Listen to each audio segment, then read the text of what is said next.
हमने हमेशा सुना है कि महाभारत का युद्ध कौरवों और पांडवों के बीच हुआ था। लेकिन क्या यह सच है या फिर सिर्फ आधी हकीकत? एक ऐसी सच्चाई जो सदियों से छिपी रही। यह युद्ध कभी कौरवों और पांडवों के बीच नहीं हुआ। लेकिन इस साजिश के पीछे कौन था और उनका मकसद क्या था, जानने के लिए अंत तक बने रहिए हमारे वीडियो में। कृष्णा, तुम मुझे दोष दे रहे हो। मैंने हस्तिनापुर के सिंहासन की रक्षा की शपथ ली थी। हे पितामह, यदि मैं भी आपकी तरह प्रतिज्ञा लेकर बैठ जाता तो मैं इस युग का कृष्ण कहलाने योग्य नहीं होता।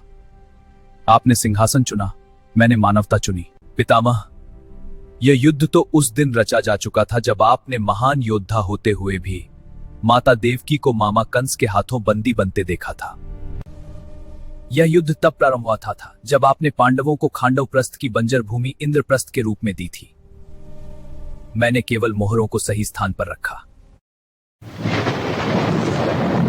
पितामह, जरासंध इस युद्ध की सबसे बड़ी बाधा था। यदि वह दुर्योधन के पक्ष में खड़ा होता तो जीतना असंभव था। उसका स्वभाव और शक्ति मेरे विपरीत थी। मैंने भीम को केवल एक तिनका चीरकर संकेत दिया था,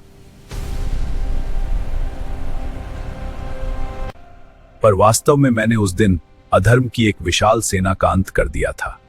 वही इस युद्ध की वास्तविक नींव थी।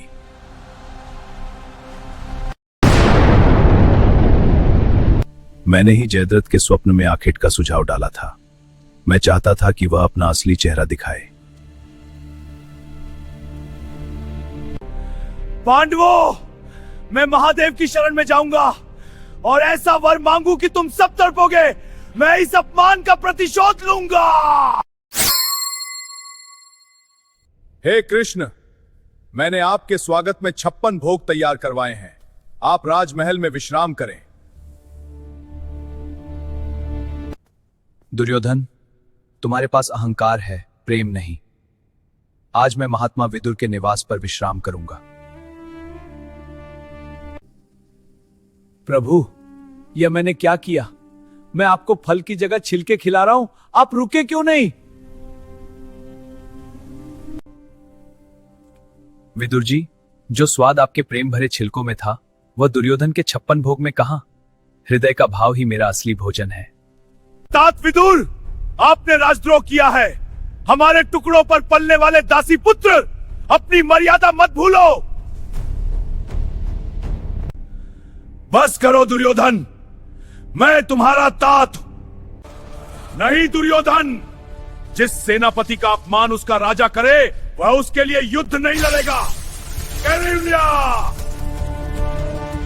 मैं प्रण लेता, मैं इस युद्ध में शस्त्र नहीं उठाऊंगा। पितामह, विदुर का युद्ध से हटना मेरी सबसे बड़ी कूटनीति थी। यदि उनकी बुद्धि चलती तो अर्जुन भी नहीं बचता।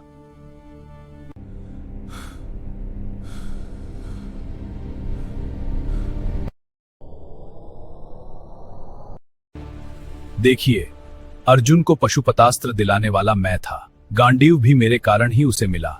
मैंने ही तुम्हारे इस अर्जुन के डगमगाते कदमों को थामा। ये सब जो तुम देख रहे हो ये मेरे द्वारा पहले ही मारे जा चुके हैं। अर्जुन तो बस निमित्त मात्र है। माधव, आज मन इतना अशांत क्यों है? रथ रोकिए, मुझे ऐसा क्यों लग रहा है कि कुछ बहुत अनर्थ होने वाला है। नहीं पार्थ, पीछे मत देखो। आज तुम्हारा ध्यान केवल जयद्रथ पर होना चाहिए। अपने गांडीव को उठाओ।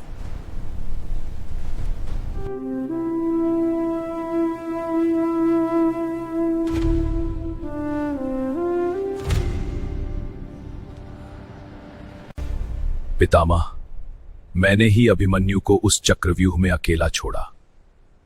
वह बलिदान आवश्यक था ताकि युद्ध के नियम टूटें और इन अधर्मियों का अंत न्याय संगत हो सके। धर्म की स्थापना के लिए सबसे प्रिय की आहुति देनी ही पड़ती है। भीम, उस अश्वत्थामा नाम के हाथी को मार दो।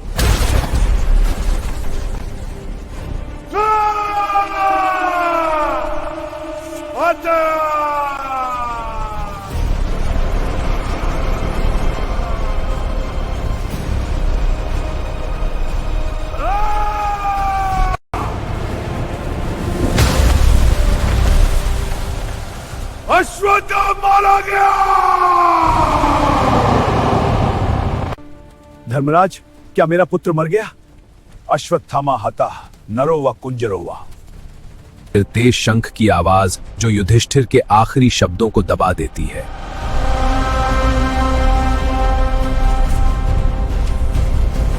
मैंने ही वह शंख बजाया ताकि असत्य की आड़ में उस महायोद्धा का अंत हो सके जो अजय था। धर्म की रक्षा के लिए कभी कभी असत्य को भी नीति का सहारा लेना पड़ता है।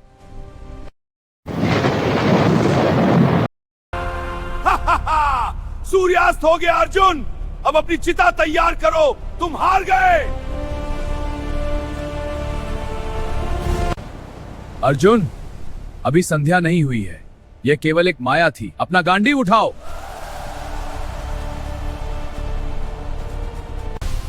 अपना तीर निकालो और इस जयद्रथ का शीश काटकर सीधे इसके पिता की गोद में भेज दो। संकोच मत करो पार्थ।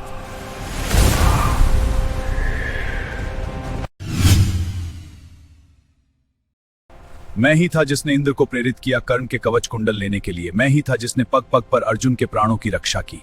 धर्म की स्थापना के लिए हर मार्ग मेरा ही चुना हुआ है। प्रभु, मेरे प्रहार से उसका रथ 30 गज दूर जाता है और हमारे रथ को वह केवल किंचित मात्र खिसका पाता है, फिर भी आप उसकी प्रशंसा कर रहे हैं। हे पार्थ, तुम्हारे रथ पर साक्षात मैं विराजित हूं। ध्वज पर महाबली हनुमान है। फिर भी यदि कर्ण के वार से यह रथ पीछे खिसक रहा है तो वह वीर प्रशंसा का पात्र है।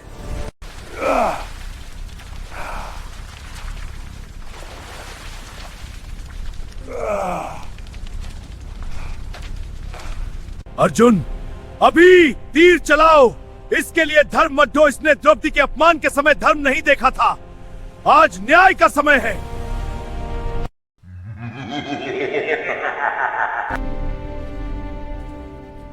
ठहरो दुर्योधन, लज्जा नहीं आती?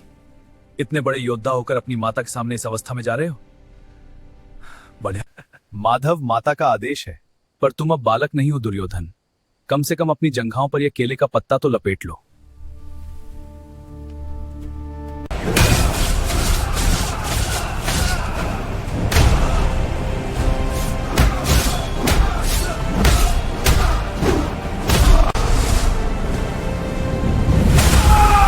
पितामह, वह मैं ही था जिसने भीम को प्रेरित करा दुर्योधन की जंका पर मारने के लिए। मैंने शस्त्र नहीं उठाया, पर अपनी बुद्धि से इस संसार को दिखाया कि यदि मनुष्य चाहे तो वह बड़े से बड़े साम्राज्य को घुटनों पर ला सकता है। शकुनी ने अपनी बुद्धि अधर्म के लिए इस्तेमाल की, मैंने धर्म के लिए। बुद्धि स्वयं में शक्ति नहीं है, उसका उद्देश्य उसे महान बनाता है। जब भी ज्ञान अधर्म का साथ देगा, तब तब धर्म की स्थापना के लिए हर युग में एक कृष्ण को आना ही होगा। पार्थ, युद्ध समाप्त हुआ। यह सन्नाटा चीख चीख कर कह रहा है कि अधर्म का अंत कितना भयानक होता है। सत्य की राह पथरीली हो सकती है, पर अंत में जीत उसी की होती है। आज हस्तिनापुर के सिंहासन पर सत्य की स्थापना हुई है। माता, सत्य की रक्षा के लिए कुल का मोह छोड़ना पड़ता है। जिसने अधर्म का बीज बोया उसे फल भी वही मिला। यही नियति का न्याय है। सत्य को मिटाया नहीं जा सकता, केवल ढका जा सकता है। जब जब सत्य की हानि होगी, तब तब मैं धर्म को पुनर्जीवित करने के लिए लौट कर आऊंगा। मैं लौट के आऊंगा कल की। कलयुग का सबसे बड़ा युद्ध अधर्म से, महाअधर्मियों से। जिन पर शक्ति होगी अपार, फिर भी मैं करूंगा उनका संहार। असत्य के युग में सत्य का परचम लहराएगा। मैं लौट करके आऊंगा। कृष्णा नहीं, मैं माधव कहलाऊंगा। कलयुग के अंत और कल की अवतार के रहस्यों को जानने के लिए अभी सब्सक्राइब करें, फॉलो करें और इस दिव्य गाथा को अपने दोस्तों के साथ शेयर करें।